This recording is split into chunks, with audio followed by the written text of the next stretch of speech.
the first line I ever wrote in any book on this subject was back in 1990, and the line was something like, in a book called The Truth Vibrations, I'm just starting a journey and maybe you'll come with me.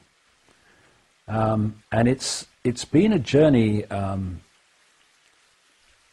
of enormous challenge and certainly learning. And it's almost been like you've been going up through the frequencies. And as you do so, things become clearer and clearer, and you get more and more clarity. And so I see things in a clearer way than I did when I started.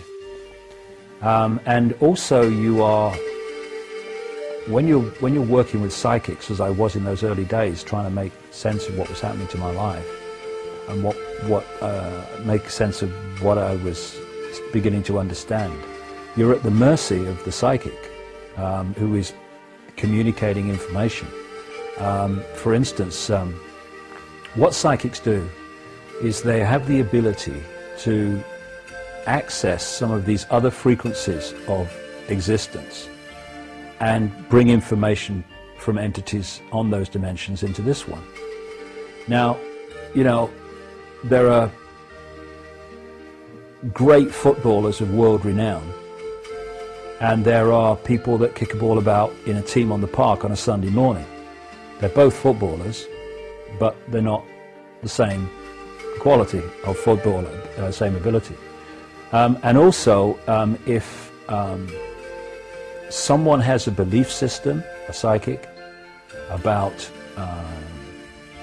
a religion or Jesus or whatever, what happens is, because it's like telepathy, as the energy is communicated through the psychic will put their own spin on it, and it can come out in a less than pure way, or less than the same accurate way that it was communicated, because it's gone through a filter, and it's gone through a filter which is based on belief in something.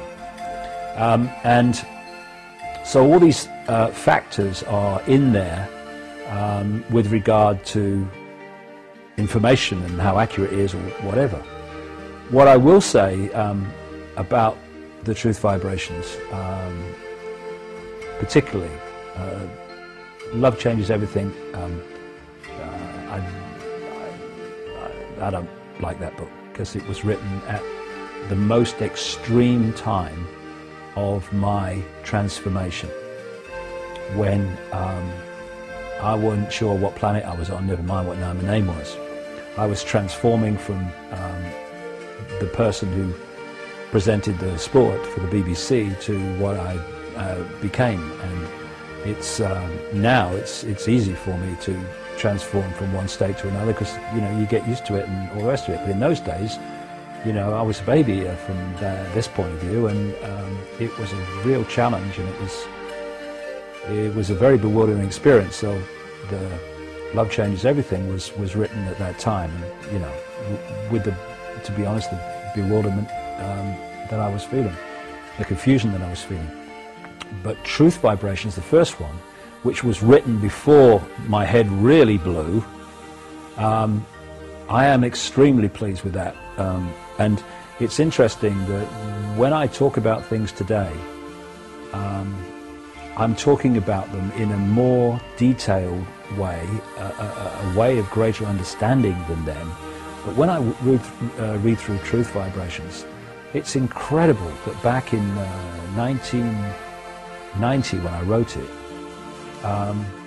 the themes that I'm talking about now still remain. They're more expanded now, more detailed, but they still remain. Even down to the fact of the name of the book, which is Truth Vibrations, which I wrote because, or called it that, because of what I was beginning to understand, again through psychics, because many of the psychics I saw for that book were very, very accurate, and were able to get right out there and bring in some serious information about the nature of what's going on. And it stands the test of time. And I called it Truth Vibrations because I was beginning to learn about an energy wave that was coming through this part of the solar system, part of the universe that was going to wake people up and was going to bring about weather change and was going to bring about geological change. And there would be things like tsunamis and great storms, and the power of hurricanes would increase. Now, when I started talking about this in the early 90s, of course, they were going, "You are completely bonkers, mate." But they don't now, because it's happening. And what we call global warming actually is this cycle, this energy cycle that's now gathering strength all the time. When you look at the ancient peoples like the Maya and others, they talked about cycles of energy, which went in specific cycles, because we're in a computer program. It's not just the body that's a computer. This is a computer-generated dream world, right? And therefore it operates in cycles like computer programs do, like software do, you know, software does.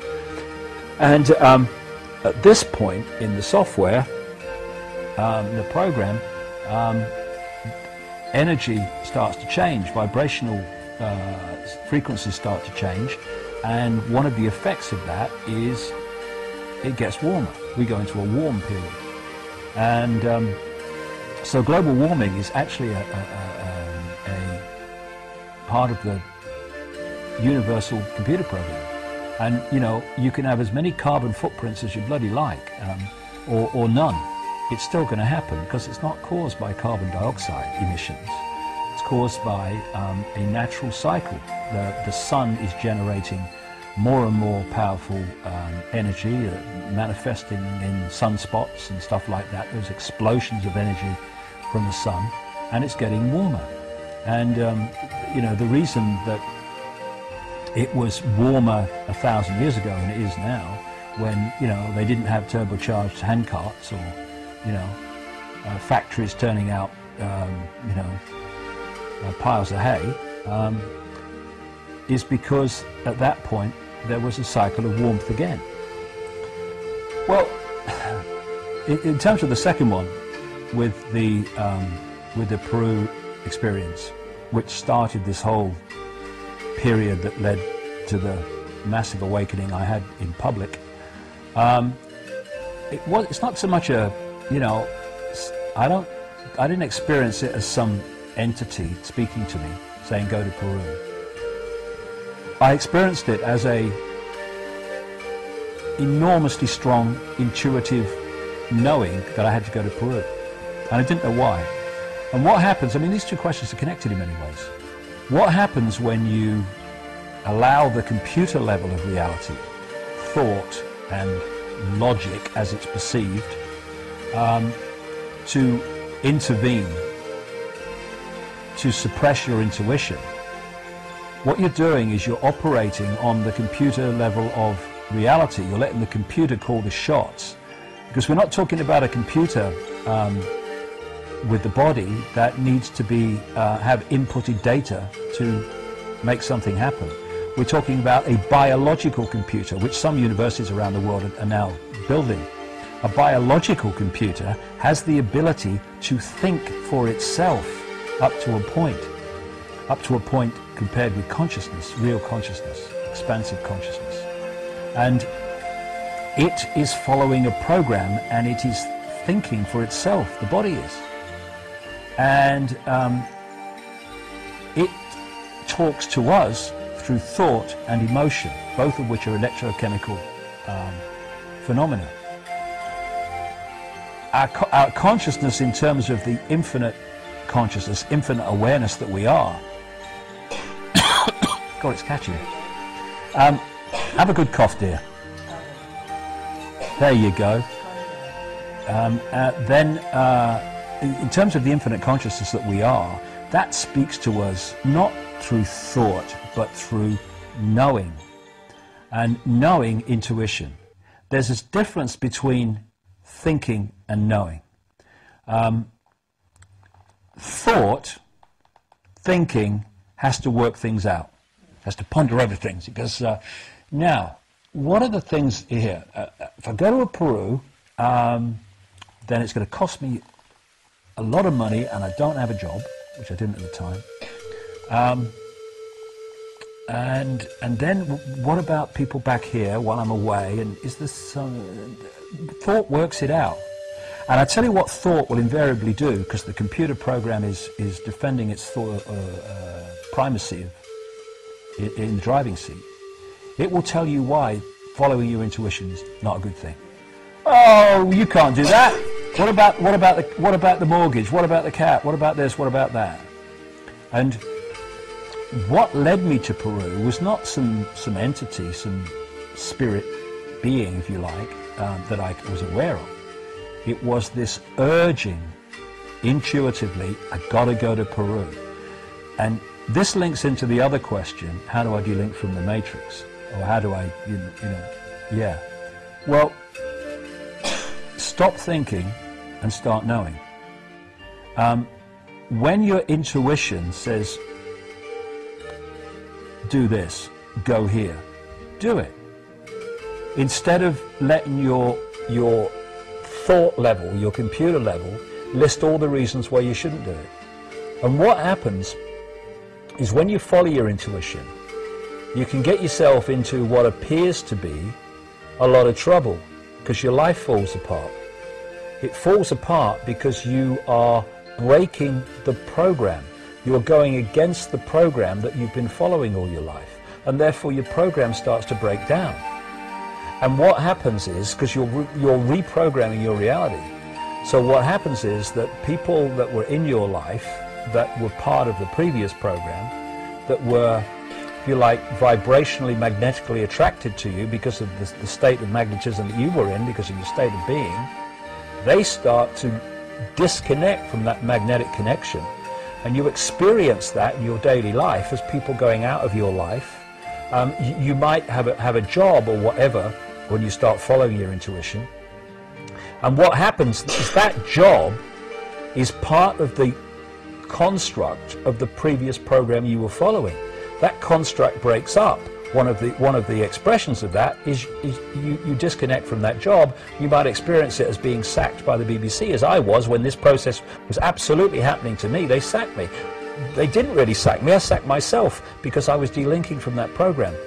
And what happens, however, is if you keep with it and you keep following your intuition, because once things start changing and you start having challenges in your life because of the way your intuitions have taken you down a path, this computer level kicks in, crosses its arms and goes, see, told you what happens when you do that, you should listen to me. And a lot of people go, yeah, what was I doing? And they go back, start thinking again, and start denying their intuition. But I tell you, from my own experience and the experience of other people that I've met all over the world, if you stick with it, if you stick with following your intuition no matter what, eventually things start to happen in your life, good things. And you reach a point where the computer level, because it's downloadable and changeable, has observed that even though things are a challenge when you follow your intuition, eventually they work out, and things that you wanted to happen, not despite these challenges, but because of them. And it starts to come into line with your intuition. In other words, you start to feel and think the same, and that war between the intuitive self that says, I want to do this, I want to do this, and the head computer that's going, you can't do that, you can't do that, suddenly the war stops. And what you think to do and what you feel to do intuitively become the same thing.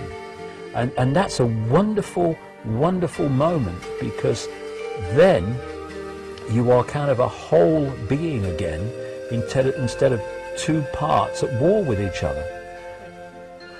And so when people say to me, you know, what changed your life? What changed my life is when I decided I was going to follow my intuition at all times, even when it was at odds with my